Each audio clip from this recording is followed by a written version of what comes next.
Gaston Nahon naquit en 1909, de nationalité française en Algérie, dans le village de Palissy, non loin de Sidi Bel Abbès. Benjamin d'une famille de 3 garçons, son père Moïse Nahon et sa mère Reina Benamou Nahon y tenaient une épicerie-boulangerie qui avait pour enseigne la maison Nahon. Ces mots avaient une signification bien particulière pour cette famille d'immigrés. Les premiers ancêtres de Gaston vivaient dans le nord de l'Espagne, dans la province d'Oviedo. En 1492, lors de l'Inquisition, Isabelle la catholique fit expulser tous les juifs et musulmans d'Espagne. Sa famille était alors devenue apatride, déchue pour toujours de sa nationalité. Après un long périple, ses ancêtres s'établissent à Tétouan, ville du nord du Maroc. Il y avait de véritables partages commerciaux, culturels et humains durant ces 5 siècles entre juifs et musulmans. Ils partageaient leurs repas plusieurs jours par semaine et dressaient tous les soirs un couvert supplémentaire pour celui qui souhaitait s'inviter. Ce pouvait être un voisin, collègue ou simple voyageur. Leurs portes restaient ouvertes à tous et tous les soirs. Après un repas copieux, ils parlaient, chantaient et dansaient leurs souvenirs. S'il est un fait que leurs rites et leurs croyances étaient différentes, des communautés juives et musulmanes partageaient d'importants intérêts communs, comme le goût pour les mêmes plats, la musique et pour finir, un profond besoin de solidarité.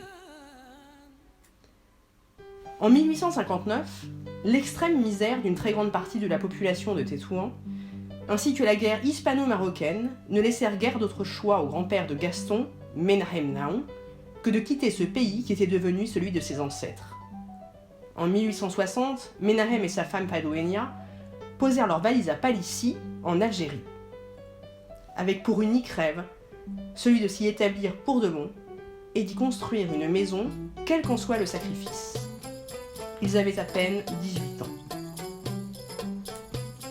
Menahem plaçait les valeurs humaines et familiales au-dessus de tout, même de la religion. Pour lui et sa femme, être juif signifiait apatride. Leurs traditions et souvenirs comptaient plus à leurs yeux que la croyance en tant que telle. Ils voulaient que leur fils ait la promesse d'un avenir sans jugement, ni crainte d'être à nouveau expulsé.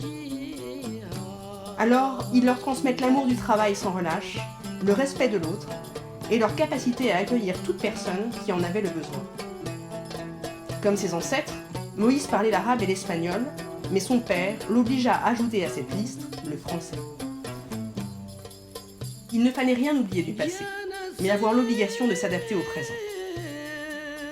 En 1870, Menahem et sa femme reçurent la citoyenneté française grâce au décret Crémieux.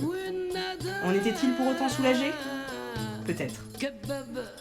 Très jeune, le père de Gaston se mit à travailler jour et nuit avec son père pour que l'épicerie-boulangerie Nahon devienne rentable. Menahem en confiait la direction à ses fils dans les années 1890. Ils avaient peut-être aujourd'hui une citoyenneté, mais cela ne changeait rien. Menahem disait que cette épicerie était une maison, celle de la tolérance, du partage, mais avant tout, du souvenir.